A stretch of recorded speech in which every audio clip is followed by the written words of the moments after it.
off of that same engine. It's a game that we made or are making, and that's Zoo Mafia.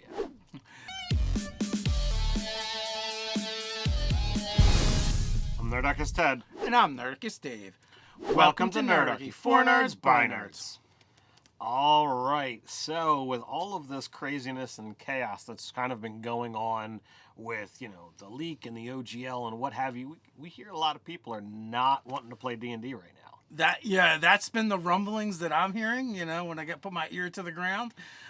People are talking about other games. I mean, we've always been talking about other games in the community in general, and people are trying to get other people to play. But now, apparently, this might be the impetus to get people's groups to switch over to new games.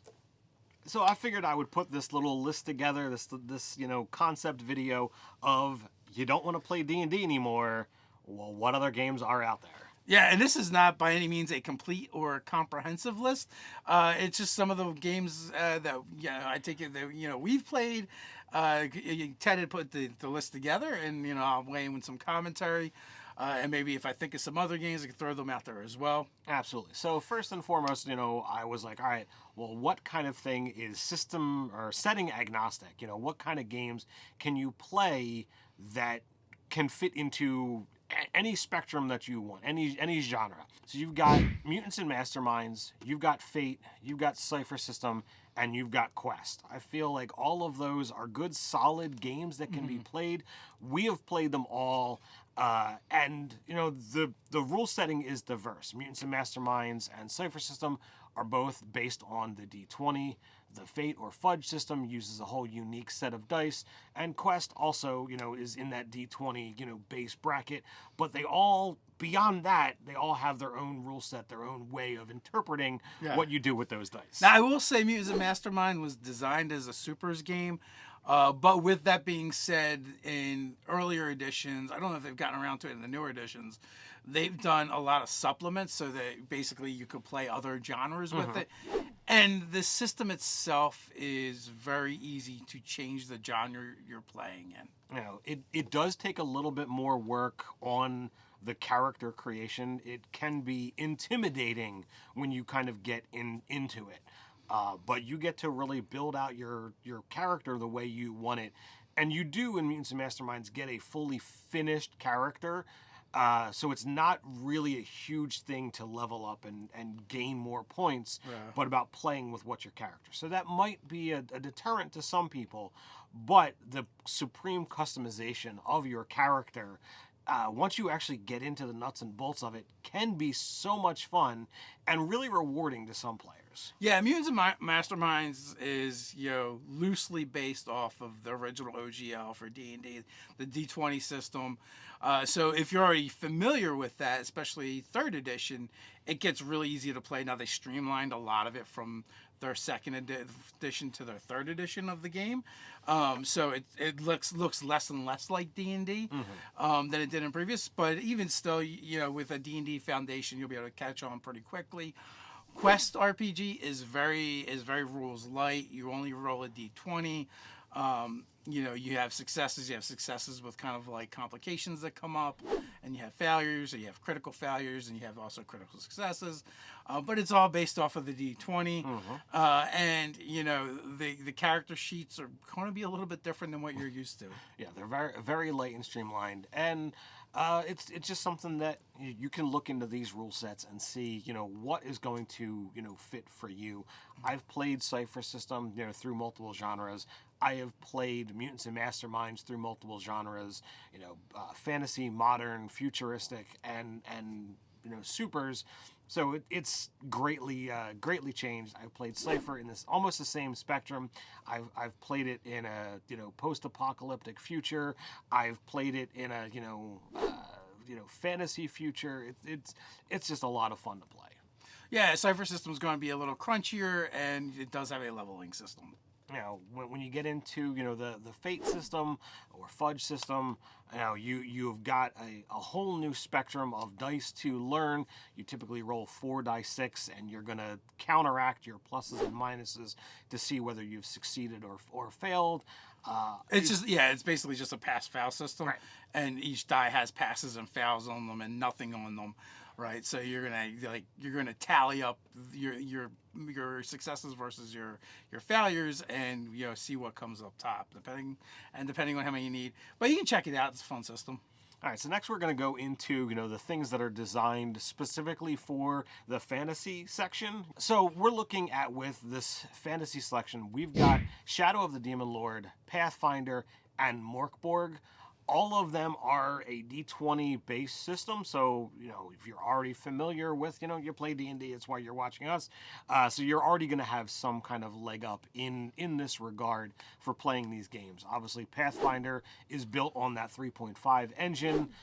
Shadow of the Demon Lord is actually created by somebody who used to actually work for Wizards and decided, to move on. He was part of the 5e team, Robert Schwab, but he wanted to make his own game. There's some great stuff. I adore the rules for Shadow of the Demon Lord. It's been a while since we've played because there's been some issues with our local group in that game, but I'm eagerly looking forward to that next section.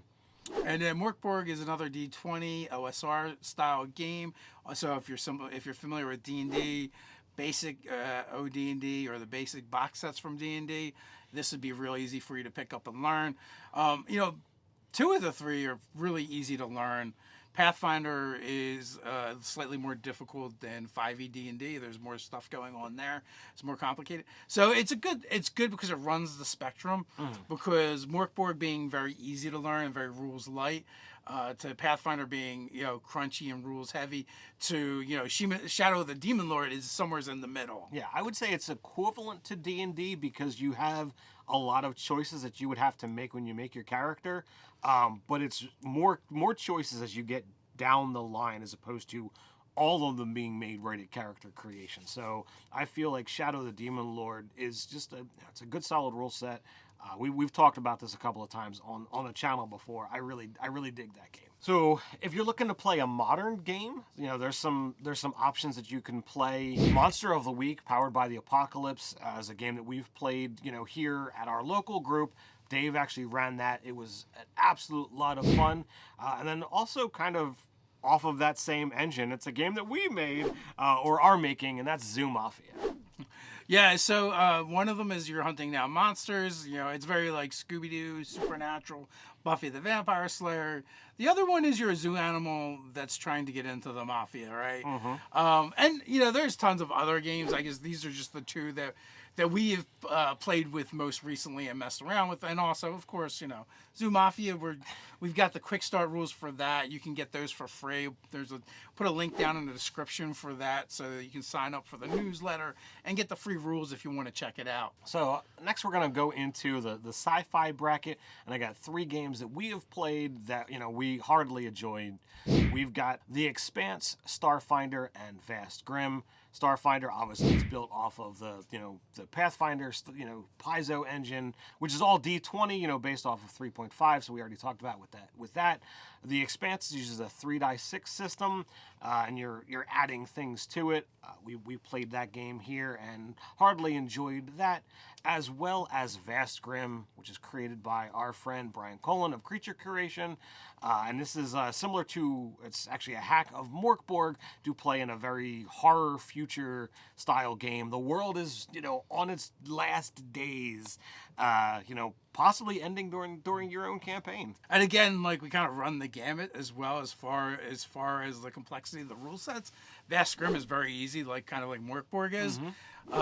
Starfinder is the far spectrum where it's a lot more complicated. You got a lot more going on. These games kind of range in complexity. Vast Grim being the easiest, Morkborg, all the way to Starfinder being far more complex. There's a lot more going on there. It's going to be harder to learn. And then you have the Expanse that is somewhere in the middle. The mechanics are kind of simple, but the character creation and advancement has some complexity and nuance to it.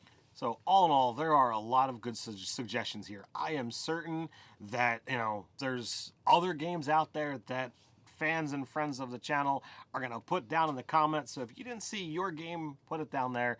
I got one. You didn't mention Star Wars because we've played a few arcs of that. Oh yeah, we played Star Wars. We've got I've got a lot of those books.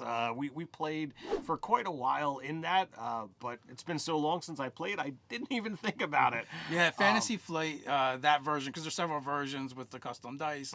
So again, that's another game that you can find and it's a lot of fun. You know, and that one has all iterations within the Star Wars, whether you want to play as a Jedi, whether you want to play as a scoundrel, or you want to play somewhere in the middle, or, you know, mix and mash, but there are many people who don't recommend going that.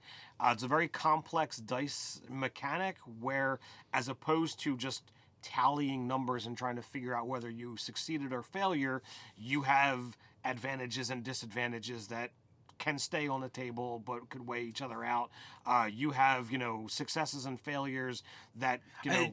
You're not going to understand it from Ted's explanation. The dice are a little more complex, but once you learn them, they're a lot of fun. Yes. You catch on after a little while. It helps to see them, but basically it has a narrative dice system. Yeah, 100%. So, sorry for trying to go long-winded.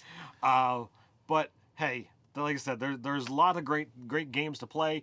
If you don't feel like playing D&D, if you want to play D&D, then by all means, you know, keep playing the game that you want to play. But hey, you like the content that Nerdarchy puts out there, and you want to support the channel, why not check out Nerdarchy the store, or come check us out on Patreon and support us over there. Let us know what you think, what games you're playing, what games do you recommend to the Nerdarchy community that aren't D&D games. Put them down in the comments below. While you're down there, don't forget to like, share, subscribe, even go ahead and attune to that notification bell. Quick reminder, we drop new videos here on the channel several times a week, so come on back. But you can't wait till then? No worries, we got you covered. You can check out 3 TTRPGs that are better than D&D for beginners. So until next time, Stay nerdy.